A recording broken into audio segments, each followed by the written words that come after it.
हिंदी की लोकप्रिय कहानियों के चैनल में आपका स्वागत है। आज सुनिए बंगला और हिंदी के ख्याति प्राप्त लेखक बिमल मित्र जी की लिखी हुई कहानी लालजी साहब। तो शुरू करें कहानी। इस बार नागपुर जाने पर उससे मुलाकात हुई। पहले पहल मैं पहचान ही नहीं पाया। विराट सम्मेलन का पंडाल सजा हुआ था। असल काम चाहे जो भी क्यों ना हो, इतने लोगों का एक स्थान पर इकट्ठा होना ही अपने आप में एक बड़ी घटना थी। अधिकांश चेहरे अजनबी ही थे। कोई भी किसी को पहचानता नहीं। पहले किसी ने किसी को देखा तक नहीं।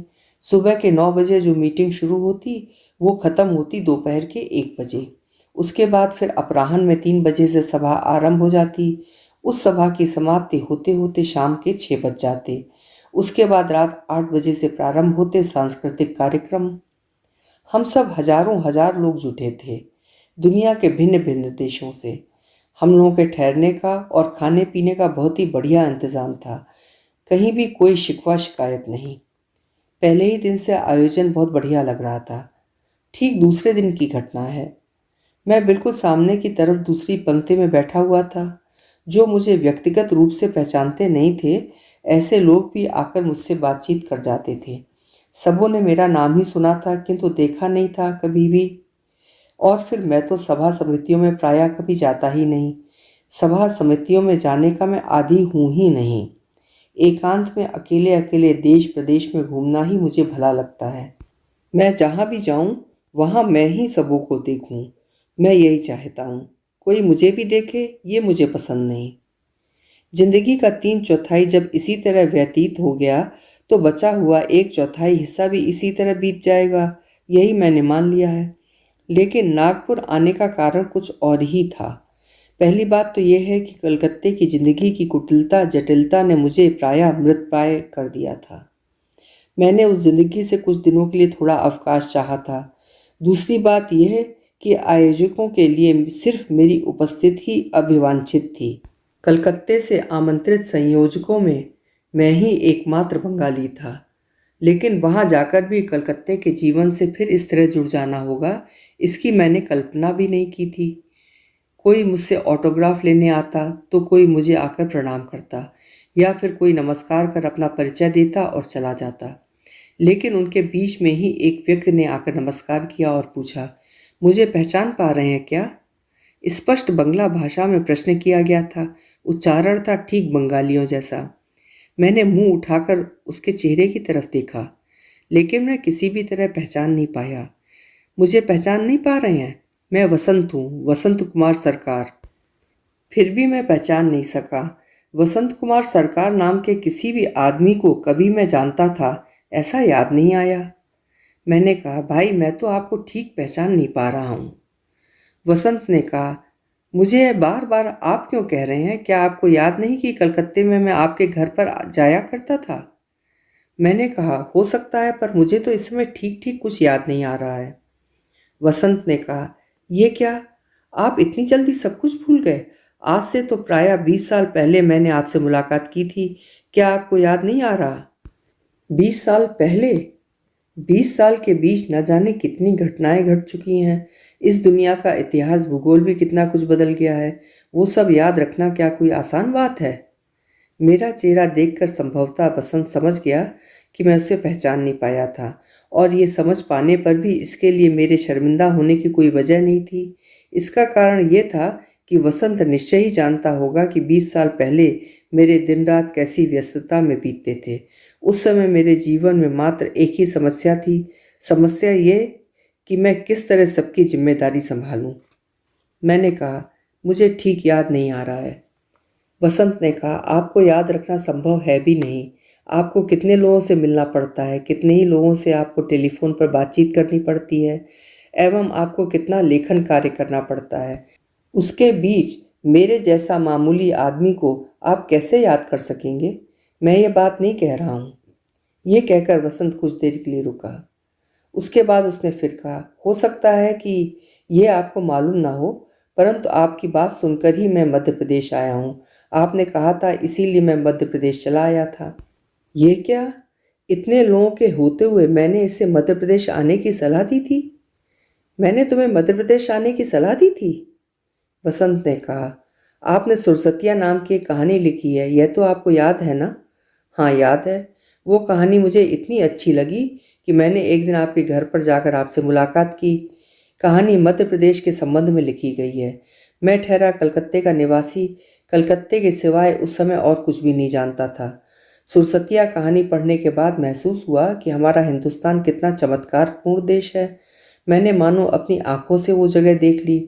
मैंने आपके पास जाकर आपसे उस स्थान के बारे में पूछा पूछा कि आपने जैसे वर्णन किया है, क्या वो जगह ठीक वैसी ही है? अब तक मुझे सारी बातें याद आ गईं।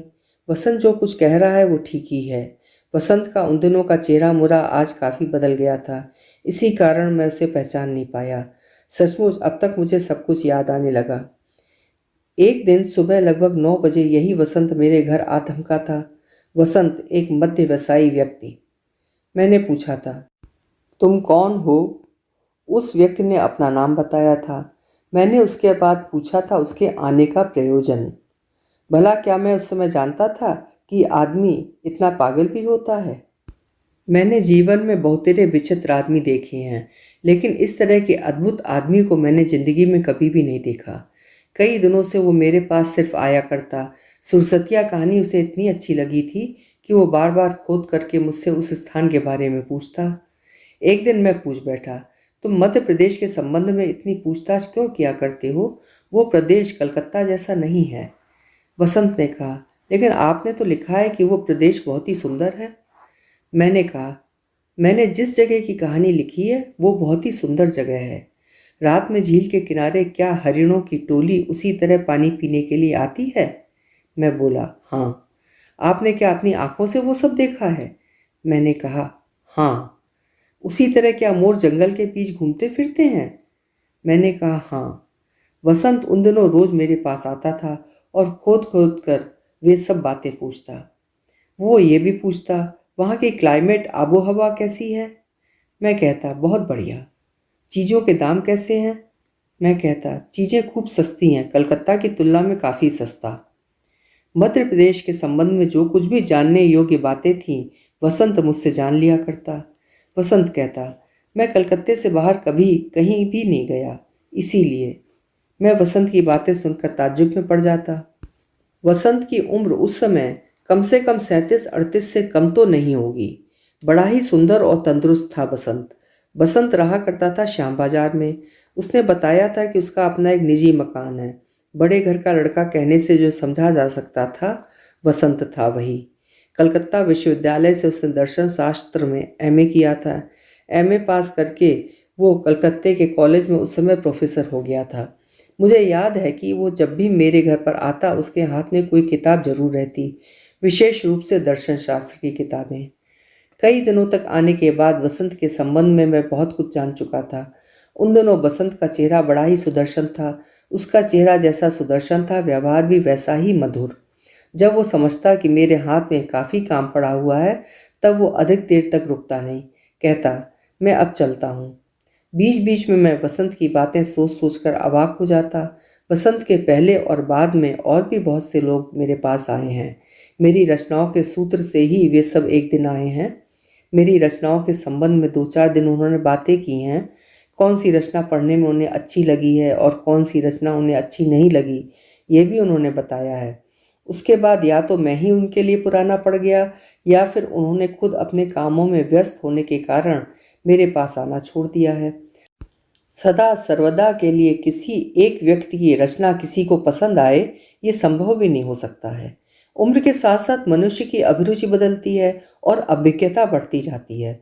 उस समय मित्र मंडली बदल जाती है। तब आदमी फिर से किसी दूसरी रुचिकर या अधिक जायकेदार चीज के लिए मचल उठता है। अनेक लोगों को देखा है कि वे बचपन में साहित्य को लेकर पागल बने रहते थे। कविता, कहानी और उपन्यास लिखते थे दिन रात। उसके बाद उम्र बढ़ने के साथ साथ वही आदमी या तो रुपयों के पीछे अथवा किसी नारी के पीछे मतवाले हो गए। ये तो सारी जिंदगी देखता आया हूँ। भला कितने लोग किसी एक चीज की पसंदगी को हमेशा हमेशा की पसंदगी में परिणत कर सके हैं। सो वसंत का मेरे घर पर आना जाना कुछ अधिक दिनों तक ही लगा रहा, विशेष रूप से कॉलेज की छुट्टियों के दिनों में, जबकि छात्रों को पढ़ाने का काम नहीं रहता। तब वो बार बार ही आया करता। वो आकर मध्य प्रदेश के संबंध में तरह तरह के सवाल करता। किसी आदमी ने सिर्फ कलकत्ता देखा हो और कोई भी देश प्रदेश नहीं देखा हो, ऐसी घटना साधारणतः देखने में नहीं आती। लेकिन वसंत के मामले में यही बात थी। वो था बड़े बाप का इकलौता बेटा, हमेशा से माँ बाप का लाडला। माता पिता उसे कहीं जाने ही नहीं देते। स्वभाव और चरित्र खराब हो जाने के डर से उन्होंने हमेशा अपनी स्नेह छाया में ही उसे अटका कर रखा था। लड़का भी कभी माँ बाप की आज्ञा का उल्लंघन करने का साहस नहीं जुटा पाया। घर पर 4-5 मास्टर हमेशा उस लड़के की पढ़ाई में अपना सिर खपाते रहते थे एवं मोटी रकम ले लेकर अपनी जेब के हवाले करते रहते थे। एक दिन मैंने वसंत से पूछा था, क्या तुम्हारा कोई दोस्त यार नहीं? वसंत ने कहा था, नहीं, जिसे दोस्ती कहते हैं वो किसी के साथ भी नहीं। और दुश्मनी? वसंत ने जवाब दिया था, दुश्मनी भी मेरी किसी के साथ क्यों होगी? मैंने तो कभी किसी को कोई नुकसान पहुंचाया नहीं, और फिर इसके अलावा ना मैं कभी दूसरे आदमी के मामले में टांग अड़ाता हूँ। मैं क्लास में जाकर विद्यार्थियों को पढ़ाता हूँ और पढ़ाना शेष होते ही सीधे घर लौट आता हूँ। मैंने फिर प्रश्न किया था, तुम्हारे घर पर और कौन कौन है? कोई भी नहीं, मेरे सिवाय सिर्फ माँ है और पिताजी। वे दोनों ही बहुत बूढ़े हो चुके हैं। मैं अपने माता पिता की एकमात्र संतान हूँ। मैंने पूछा था, तो फिर कॉलेज से घर लौटने के बाद बाकी समय में तुम क्या करते हो? वसंत ने कहा, किताबें पढ़ता हूँ। कॉलेज में पढ़ाने के लिए जो रुपए मिलते हैं उनसे सिर्फ किताबें ही खरीदता हूँ। एक दिन यदि आप मेहरबानी करके मेरे घर पर पधारें तो ये मेरे लिए बड़ी ही खुशी की बात होगी। मैंने कहा था, अच्छा, किसी दिन चलूँगा। वसंत के घर पर चलने के लिए मेरे सहमत होने पर उसे बहुत खुशी हुई थी। उसके बाद अपनी गाड़ी लाकर वो मुझे अपने घर ले गया था। श्याम बाजार के पंचराहे को पार कर उत्तर की तरफ जाने पर बाईं एक और रास्ता है। उसी रास्ते के भीतर एक गली के सामने वसंत का मकान था। मकान पुराना होने पर भी काफ़ी मजबूत मालूम हो रहा था। मकान देखते ही ये एहसास होता था कि एक समय काफ़ी रुपए खर्च करके मकान बनवाया गया है। जमाने के पुराने ढंग का था मकान। सफ़ेद संगमरमर के फर्श थे, दीवारों पर डिस्टेम्पर किया हुआ था। हाँ, उस पर लता पत्र अंकित थे। देखने से मालूम होता था कि मकान के जो मालिक हैं उनके पास प्रचुर धन और ऐश्वर्य है। मैंने पूछा था, क्या ये तुम लोगों का अपना मकान है? वसंत ने कहा, हाँ, मेरे दादाजी ने इसे बनवाया था। उनका मेरे जन्म के पहले ही निधन हो गया था। अब तो मेरी दादी भी जीवित नहीं। यह कहकर उसने मुझे अपने अध्ययन कक्ष में ले जाकर बैठाया। कमरे की 4 दीवारी में बढ़िया अलमारियां थीं। उनमें किताबें सजी हुई थीं। किताबों की खूब देखभाल की जाती थी, ये देखने से ही अंदाज लग गया था। और सिर्फ यही नहीं, एक किताब उठाकर मैंने देखी। मैंने देखा कि वो पुस्तक पढ़ी गई थी। इसका प्रत्येक पृष्ठ पर प्रमाण था। छपे हुए पृष्ठों के पास पास वसंत के हाथों से अंग्रेजी में नोट लिखे थे। कमरे में एक तरफ सिंगल बेड पड़ा था, उस पर था तकिया और बिछौना। तुमने शायद शादी वादी नहीं की? नहीं। तुम्हारी शादी के लिए क्या तुम्हारे माता पिता कुछ भी नहीं कहते? कहते तो जरूर है, पर मैं शादी करना चाहता ही नहीं। क्यों? शादी करने में क्या बुराई है? बुराई कुछ भी नहीं है, फिर भी मैं कुछ आज़ाद रहना चाहता हूँ। मैं जब जो कुछ चाहूँ वही करना चाहता हूँ। कई बार मैं सारी रात जाग कर किताबें पढ़ता हूँ। शादी करने के बाद मेरी वो आज़ादी फिर नहीं रह जाएगी। उसके अलावा सारे घर में बच्चों का जो हो हुल्लड़ भी मुझसे बर्दाश्त नहीं हो सकता, जैसा कि दूसरों के घरों में मैंने देखा है। उस दिन काफ़ी समय तक मैं वसंत के घर पर था। वसंत ने चांदी की तश्तरी में मुझे जलपान कराया। चांदी के गिलास में उसने शरबत पिलाया। उसके बाद उसने मुझे फिर अपनी गाड़ी से मेरे घर तक पहुंचा दिया। और फिर उसके बाद से मेरे पास वसंत का आना जाना बढ़ने लगा। कहाँ तो श्याम बाजार और कहाँ दक्षिण कलकत्ता। आकर यदि वो मुझे अपने लेखन कार्य में व्यस्त देखता तो वो अधिक देर तक रुकता नहीं। कहता, आप अपने काम में व्यस्त हैं, इस समय मैं चलता हूँ। और अगर वो देखता कि मेरे हाथ में कोई काम नहीं तो वो मेरे पास बैठता और बैठते ही शुरू होती वही पुरानी राम कहानी। मध्य प्रदेश का टिल्डा कैसी जगह है, वहाँ की जलवायु, वहाँ के पेड़ पौधे, वहाँ के रहने वाले छत्तीसगढ़ियों का आचार व्यवहार, वहाँ के हरिण, मोर, दांतों वाले सूअर, इन सबों के संबंध में मानो उसका कौतूहल किसी भी तरह मिटता ही नहीं। मैंने एक दिन पूछा था, तुम मध्य प्रदेश के बारे में इतनी पूछताछ क्यों किया करते हो? बोलो तो। क्या तुमने सुरसतिया के अलावा मेरी और कोई दूसरी किताब नहीं पढ़ी है? वसंत ने कहा, नहीं। और कोई दूसरी किताब पढ़ोगे? साहब बीबी गुलाम, खरीदी कौड़ियों के मोल, इकाई दहाई सैकड़ा और बेगम मैरी विश्वास। यही क्यों, इस तरह की और भी कितनी ही किताबें हैं, वे किताबें क्यों नहीं पढ़ी? वसंत ने कहा था। मैंने पढ़ने की कोशिश की थी पर वे किताबें अच्छी नहीं लगी। आपकी सुरसतिया किताब ही मुझे पढ़ने में सबसे अच्छी लगी है। मैंने वो किताब कम से कम 20 बार पढ़ी है। उसके बावजूद समय मिलने पर मैं फिर उसे पढ़ डालता हूँ। मैं अवाक रह गया। मैंने पूछा, आखिर क्यों, क्या है उस किताब में? वसंत ने कहा, ये तो मुझे भी नहीं मालूम।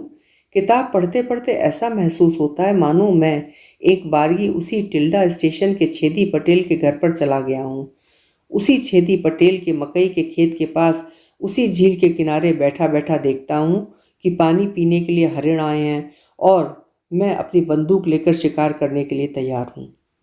वसंत की उन सारी बातों के बारे में सोचकर मैं इसी नतीजे पर पहुंचता कि शायद उसका माथा खराब हो गया है। नहीं तो मेरी इतनी किताबें होते हुए वो उसी किताब को 20 बार क्यों पढ़ने जाता? उसके बाद एक दिन वो मुझसे पूछ बैठा, अच्छा, यदि मैं कभी टिल्डा जाऊं तो क्या छेदी पटेल को देख सकूंगा, मुरलिया को देख सकूंगा और क्या देख सकूंगा, सुरसतिया को? इस पागलपन का मैं क्या जवाब देता? या फिर कभी वो पूछता, यदि मैं वहां जाकर जमीन खरीदना चाहूं और जमीन खरीद कर मकान बनाना चाहूं तो क्या मुझे जमीन बेचेंगे? मैं कहता, जमीन क्यों नहीं बेचेंगे, मकान क्यों नहीं बनाने देंगे, लेकिन तुम ही भला ऐसा करने क्यों जाओगे?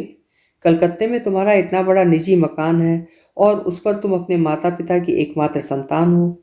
टिल्डा जैसे निपट देहात में तुम्हें जाने की जरूरत ही भला क्या है? और ऐसा करने पर तुम्हारे माता पिता क्या सोचेंगे? और फिर वहाँ ना बिजली है, ना बत्तियाँ, ना पंखे हैं, ना नालियाँ हैं, ना कॉलेज है, ना किताबें हैं और ना ही कोई पुस्तकालय। वहाँ 10 मील के बीच किसी पढ़े लिखे आदमी का मुंह भी नहीं देख सकोगे। वहाँ ना कोई रेस्तरां है, ना कोई होटल जहाँ जब इच्छा हो एक प्याली चाय पी सको। इसके अलावा वहाँ रेडियो सेट नहीं है, टेलीफोन नहीं है, कुछ भी नहीं है वहाँ। वहाँ जमीन खरीद कर और मकान बनाकर तुम्हारे जैसा शहरी बाबू भला कैसे रह सकेगा? मैं कहता रहता और वसंत मेरे चेहरे की तरफ देखता हुआ मानो मेरे शब्दों को आत्मसात करता जाता। वो कहता, वाह क्या बढ़िया जगह है, वैसी ही जगह मुझे पसंद है। कलकत्ता महानगर तो मेरे लिए असहनीय हो उठा है। मैं वसंत की बातें सुनकर अवाक हो जाता। सोचता, आज के नगरोन्मुखी आदमियों की इस भीड़ के बीच वसंत मानो संगतिहीन व्यतिक्रम है। इस युग में इस तरह का आदमी भी तो जन्म लेता है। एक तो वो शिक्षित है और ऊपर से उसकी उम्र भी कम है। इस उम्र में और सब जो करने पर ही तो वसंत की शोभा होती, वैसा करना ही तो वसंत के लिए स्वाभाविक होता। ये कैसे चरित्र का आदमी है वसंत? ये सब उस 20 साल पहले की घटना है। सच पूछिए तो सारी बातें मैं भूल ही गया था। 20 वर्षों की घटना दुर्घटनाओं की गर्द पड़ते पड़ते स्मृति शक्ति की तीक्ष्णता की धार कम हो चुकी थी। इतने दिनों के बाद इस नागपुर में विश्व हिंदी सम्मेलन में योगदान करने के लिए आने पर वसंत की बातें सुनकर फिर धीरे धीरे सब कुछ याद आने लगा। याद आने लगा कि 20 साल पहले वसंत ने मेरे पास आते आते हठात एक दिन आना बंद कर दिया। ऐसी घटना न कोई नई थी न ही विचित्र। हमेशा के लिए सबों के साथ संपर्क रहेगा ही, उसका भी कोई अर्थ नहीं। कितने ही घनिष्ठ व्यक्ति एक दिन वसंत की तरह चुपचाप मेरे जीवन से गुम हो चुके हैं और कितने ही नए वसंत नए रूप में उदित होकर मेरे साथ घनिष्ठ हो गए हैं। ये पृथ्वी भी तो ऐसी ही है। इस जीवन की तरह इस पृथ्वी का भी तो यही नियम है। ये मानो स्टेशनों के वेटिंग रूम की तरह है। कुछ ही घंटों की घनिष्ठता और फिर उसके बाद ही अपने गंतव्य स्थान की गाड़ी पकड़ने के लिए विछोह। ये तो विछोह होता है। उसके बाद साधारणतः किसी के साथ किसी की मुलाकात होने का सुयोग आ नहीं पाता। किंतु मुझे न जाने कैसा संदेह हुआ, वसंत आखिर अब आता क्यों नहीं? हठात उसने आना बंद क्यों कर दिया? तो क्या अनजाने में मुझसे कोई भूल हो गई? मैंने तय किया कि एक दिन वसंत को खोजने उसके घर जाऊंगा। जाकर देख आऊंगा कि वो क्या कर रहा है। ऐसा भी तो हो सकता है कि वो बीमार हो गया हो। आदमी आखिर बीमार भी पड़ता है। बीमार होने पर वो मुझे खबर भी किस तरह दे सकेगा? खुद ही एक बार शाम बाजार जाकर उसके स्वास्थ्य की खोज खबर लेना मेरे लिए उचित है। मैं उम्र में उससे बड़ा हूँ, ये जिम्मेदारी तो मेरी ही है। किंतु कहीं भी जाऊंगा कहने पर ही क्या जाना संभव हो पाता है? जाऊंगा जाऊंगा करते करते ही कितने दिन बीत गए। जाने के लिए तैयार होने पर भी बाधा पड़ गई। सोचा आज रहने दो, कल जाऊंगा। दूसरे दिन फिर एक नई बाधा हाजिर हो गई। ऐसा करते करते ही कब साल बीत गया इसका पता ही नहीं चला। और क्या सिर्फ 1 साल? मैं समझता हूँ कि 2 वर्षों के बाद एक दिन एक सामाजिक निमंत्रण के उपलक्ष्य में मुझे श्याम बाजार की तरफ जाना पड़ा था। सोचा कि वहां से लौटते वक्त एक बार बसंत के घर जाकर उससे मुलाकात कराऊंगा और हठात उसने क्यों मेरे घर पर आना बंद कर दिया ये भी जान जाऊंगा। सामाजिक निमंत्रण का काम पूरे होते होते रात के 7:30-8 बज गए। वहां से गाड़ी घुमाकर वही श्याम बाजार के पंचराहे का मोड़ पार कर बाईं तरफ घूमकर गली के ऊपर वाले बसंत के उसी मकान के सामने जा पहुंचा। सिर्फ एक दिन मैं उस घर में गया था। उस दिन वसंत ही मुझे अपने साथ वहां ले गया था। इतने दिनों के बाद भी मकान को पहचानने में मुझे तकलीफ नहीं हुई। बाहर से मैंने सदर दरवाजे पर दस्तक दी। भीतर से किसी की आवाज़ आई, कौन? साथ ही साथ दरवाज़ा खुल गया। अंधेरे में चेहरा अच्छी तरह देख नहीं पा रहा था। किससे मिलना चाहते हैं? मैंने कहा, क्या वसंत है? कौन वसंत? वसंत कुमार सरकार। उस आदमी ने कहा, इस नाम का कोई भी व्यक्ति तो इस समय इस मकान में नहीं रहता। यहाँ जो हैं वे मजूमदार हैं, सुशील कुमार मजूमदार। तो फिर जो लोग यहाँ पहले रहते थे वे कहाँ गए? उस व्यक्ति ने कहा, वे लोग तो ये मकान बेचकर चले गए हैं। ये क्या? ये मकान कब बेच दिया गया? यही तो कोई 1.5 वर्ष हुए। क्या आप बता सकते हैं कि मकान बेचकर वे सब कहाँ चले गए हैं? उस आदमी ने सिर हिलाया और कहा, नहीं नहीं, ये तो मैं नहीं बता पाऊंगा। क्या आप बता सकते हैं किससे पूछने पर खबर मिल सकती है? नहीं, ये कैसे बता सकूंगा? हम लोग तो नए आए हैं। इस मोहल्ले में किसी आदमी को हम लोग अभी भी भली भांति पहचानते तक नहीं। और क्या करता? मैं फिर वहाँ रुका नहीं, सीधा घर की तरफ चला आया। वसंत के साथ मेरा संपर्क सूत्र उसी जगह शेष हो गया। उसके बाद तो उसकी बातें धीरे धीरे भूल ही गया था। अनजाने ही और भी दूसरे लोगों की तरह वसंत का नाम भी मेरे परिचितों की नाम तालिका से कट चुका था। वे सभी 20 साल पहले की घटनाएं हैं। इन 20 वर्षों में मेरी उम्र के साथ भी 20 वर्ष और जुड़ गए हैं। मेरे बाल सफ़ेद होने लगे हैं। फिर भी बाहर के लोगों की नज़र में मेरी उम्र चाहे जितनी भी क्यों ना बढ़ जाए, अपने मन में मैं वही पहले वाला मैं ही हूँ। मैंने देखा कि वसंत भी इन 20 वर्षों से मानो और भी मोटा हो गया था, और भी भारी। पहले उसका जो चमकदार चेहरा था वो मानो उम्र के साथ साथ थोड़ा मुरझा गया था। मैंने पूछा, इस समय कहाँ हो तुम? वसंत ने कहा, वहीं टिल्डा में। जगह का नाम सुनते ही मैं चमक उठा। टिल्डा? मध्य प्रदेश का वही टिल्डा स्टेशन जिस जगह को लेकर मैंने अपनी सुरसतिया कहानी लिखी थी, वही टिल्डा?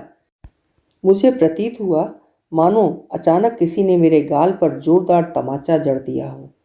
मैंने पूछा, तो हठात यहाँ नागपुर क्यों आए हो? वसंत ने कहा, सूत खरीदने। सूत? वसंत ने कहा, टिल्डा में तो सूत मिलता नहीं, रायपुर में भी सूत खरीदा जा सकता है, पर यहाँ नागपुर में इसकी कीमत कुछ कम है। मुझे जाने कैसा कौतूहल होने लगा। मैंने पूछा, कैसा सूत? सूत से तुम क्या करोगे? वसंत ने कहा, कपड़े तैयार करूँगा, ताँत के कपड़े। टिल्डा में मैंने करघा बैठा रखा है। मैं और भी अवाक हो गया। मैंने कहा, मैं कलकत्ते में तुम लोगों के घर पर एक दिन गया था। वहाँ जाकर ये सुना कि तुम लोग वो मकान बेचकर जाने कहाँ चले गए हो। तुम लोग कहाँ गए हो ये कोई भी नहीं बता पाया। वसंत ने कहा, हाँ बात ठीक ही है। बाबूजी और माँ एक एक वर्ष के अंतर में चल बसे। उस समय मैं बिल्कुल अकेला हो गया।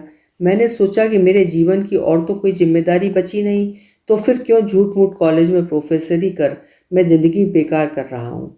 1200 रुपये मासिक वेतन लेकर छात्रों को योग बनाने के नाम पर उन्हें ठग रहा हूँ, और साथ ही साथ ठग रहा हूँ अपने आप को।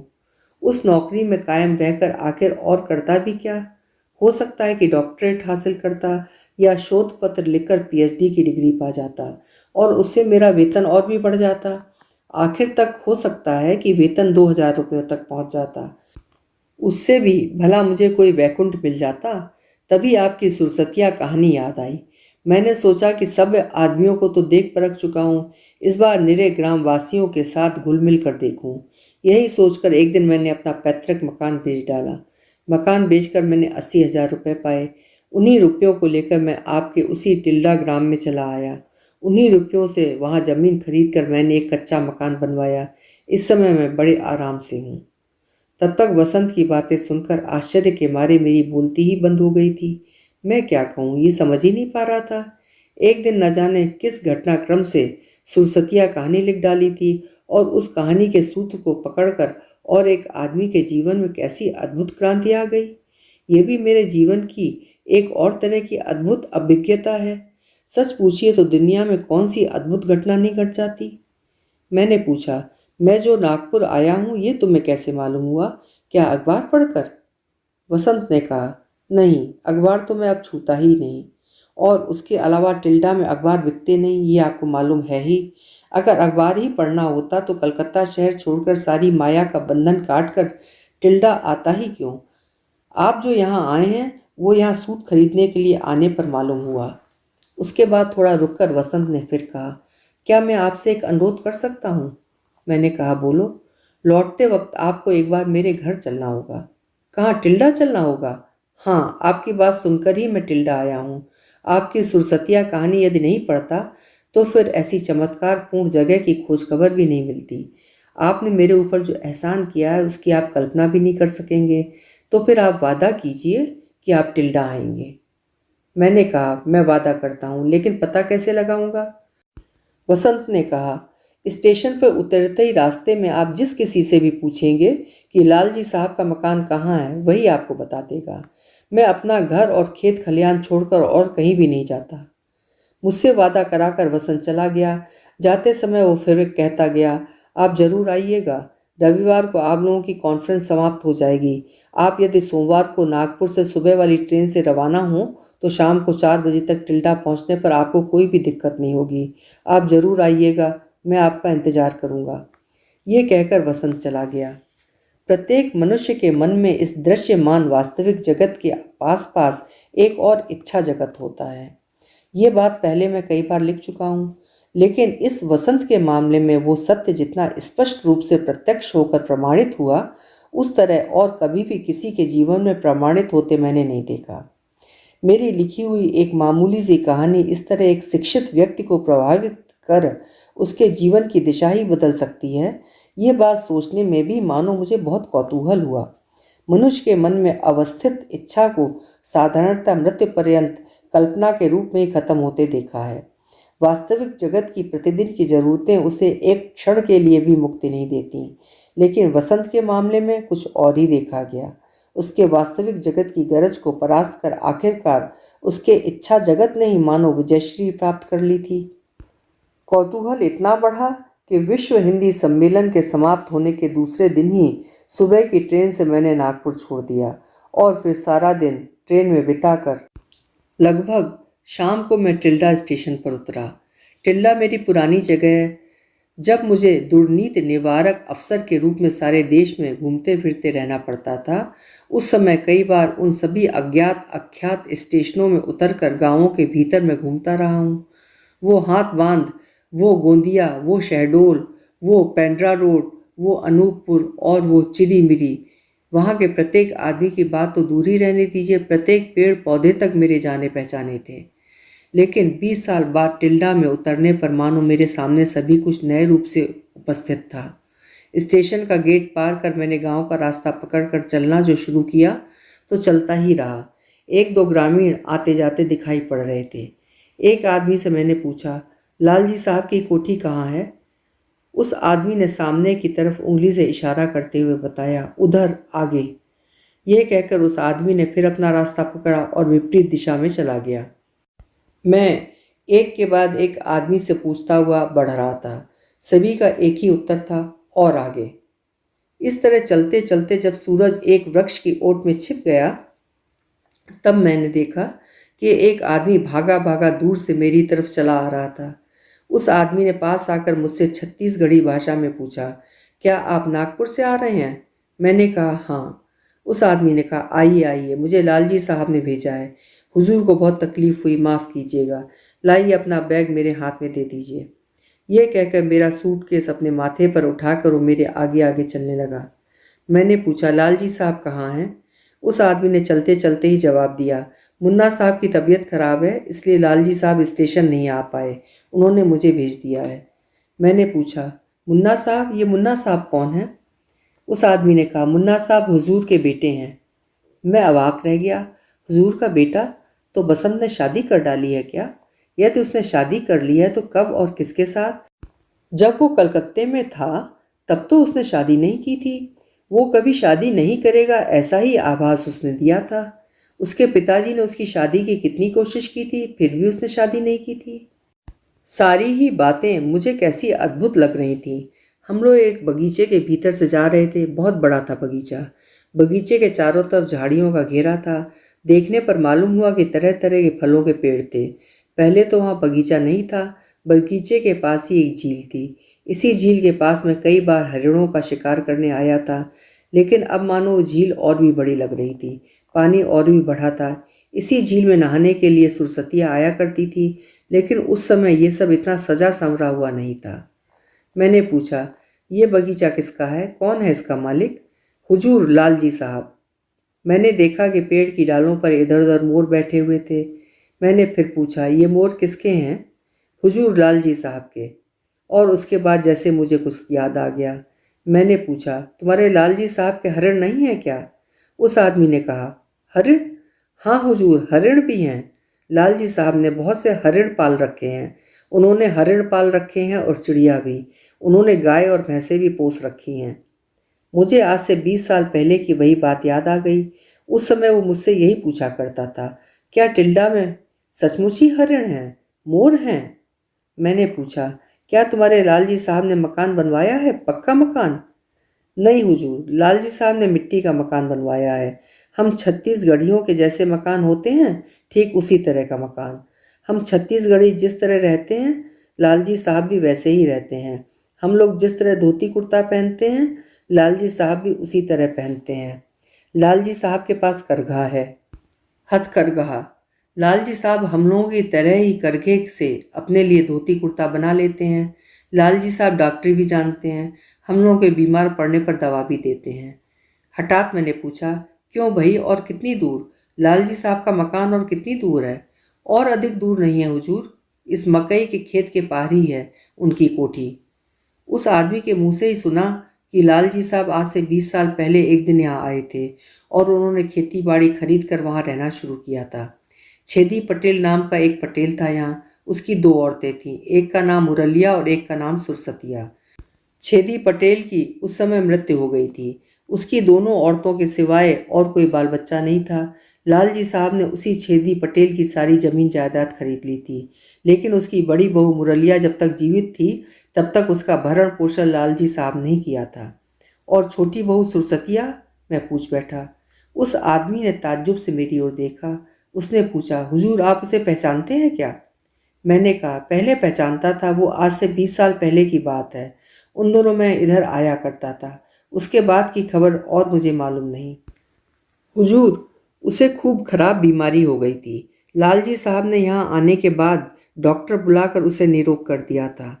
इस समय वो पादरी साहब के डेरे पर रहती है। अब तो वो बूढ़ी हो गई है। उसके बाद कुछ रुक कर उसने फिर कहा, हुजूर, आज का टिल्डा अब पहले वाला टिल्डा नहीं रह गया है। लालजी साहब के आने के बाद यहाँ के छत्तीसगढ़ियों की हालत काफ़ी बढ़िया हो गई है।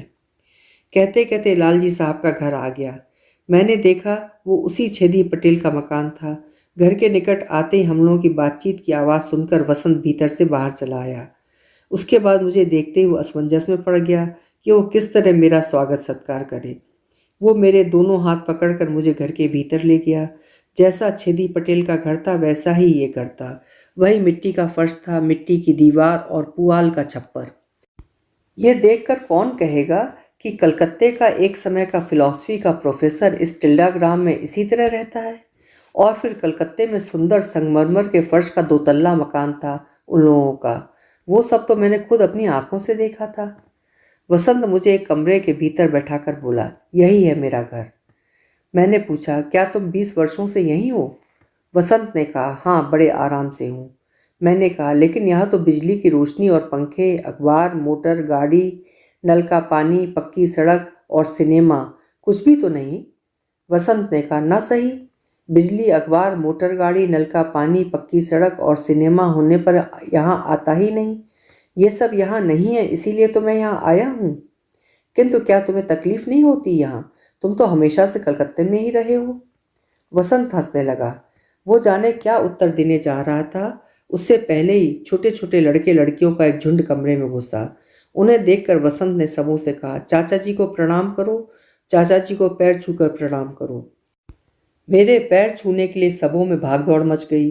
मेरे मना करने पर उन्होंने सुना नहीं, मानो मैं उनका कितना बड़ा आत्मीय स्वजन था। मैंने पूछा, वसंत ये सब कौन है? वसंत ने कहा, ये सब मेरे बच्चे हैं। मोहल्ले के लड़के लड़कियां भी आपको देखने आए हैं। मुझे देखने? क्यों? मुझे देखने क्यों आए हैं? मैं कौन हूँ? वसंत ने कहा, वाह, आपको नहीं देखेंगे? आपके कारण ही तो इन्होंने मुझे यहाँ पाया है। आपके बताए बिना क्या मैं यहाँ आता और इतनी शांति पाता जीवन में? वसंत को मैं जितना देख रहा था उतना ही अवाक होता जा रहा था। खाली बदन और खाली पैर। वसंत यहाँ आकर खुद भी मानो 36 घड़ियों के बीच उनका ही एक आदमी बन चुका था। 1200 रुपये मासिक वेतन की नौकरी छोड़कर इस जंगल के बीच वो किस आकर्षण की वजह से पड़ा हुआ है? यहाँ आकर वो इतना आराम क्यों कर पा रहा है? दूसरे दिन वसंत ने मुझे पूरा गांव दिखाया। गांव के आदमी हमारे सामने जमा हुए। लालजी साहब ने उन सबों को समझा दिया कि मेरे कारण ही वो यहाँ टिल्डा में आया है। यदि मैंने सुरसतिया कहानी नहीं लिखी होती तो वसंत शायद जान भी नहीं पाता कि पृथ्वी पर इतनी शांतिपूर्ण जगह भी है। इस युग के आदमी भी इतने ईमानदार हो सकते हैं, इतने भले और परोपकारी हो सकते हैं, यह भी शायद वो जान नहीं पाता। मुझे एक बार ऐसा लगा कि वसंत शायद पागल हो गया है, किंतु उसे पागल भी भला कैसे कहूँ। रात में खाना पीना समाप्त करने के बाद बसंत की दी हुई खाट पर सोया सोया मैं वे सारी बातें ही सोचने लगा। बाहर के लोगों की नज़रों में शायद बसंत पागल के सिवाय और कुछ भी नहीं। चारों तरफ का ये परिवेश, ये निस्तब्धता, ये शांति, कोलाहल से परे ये अपार और असीम एकात्मता, इस युग में ये सब कौन चाहेगा? कवि ने कहा है, होता अरब देश का बंजारा जो मैं। किंतु जिस कवि ने ये सब लिखा है, क्या खुद वो कवि भी भला साहस कर बंजारा बन पाया? लेकिन वसंत ने तो वैसा कर ही दिखाया।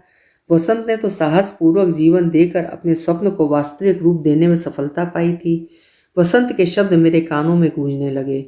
बिजली, अखबार, मोटर गाड़ी, नल का पानी, पक्की सड़क और सिनेमा होने पर यह आता ही नहीं।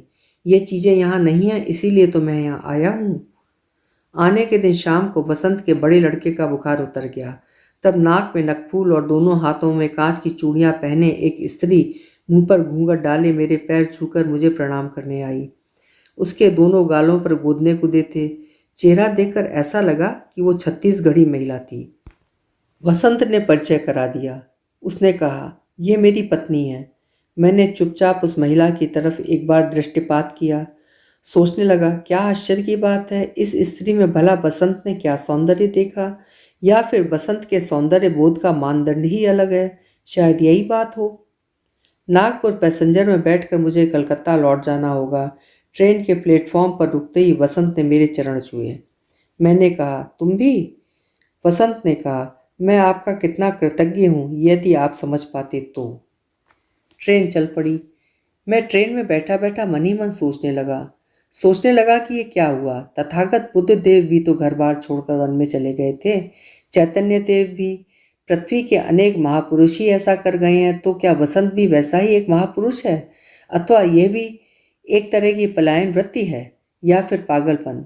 अथवा पृथ्वी के हम सभी लोग पागल हैं, स्वस्थ आदमी है एकमात्र वसंत ही? फिर यह भी सोचा कि संभवतः वर्तमान सभ्यता के विरुद्ध ही उसका ये प्रतिवाद है। कुछ भी ठीक ठाक तय नहीं कर पाया। चलती हुई गाड़ी के पहियों के शब्दों के साथ सुर मिलाकर वसंत के वे शब्द लगातार मेरे कानों में गूंजने लगे। बिजली, अखबार, मोटर गाड़ी, नल का पानी, पक्की सड़क और सिनेमा होने पर मैं यहाँ आता ही नहीं। वे सब यहाँ नहीं हैं, इसीलिए तो मैं आया हूँ। अभी आप सुन रहे थे विमल मित्र जी की लिखी हुई कहानी लालजी साहब। आशा है कहानी आपको पसंद आई होगी। कल मिलेंगे फिर किसी नायाब कहानी के साथ। आपका समय शुभ हो।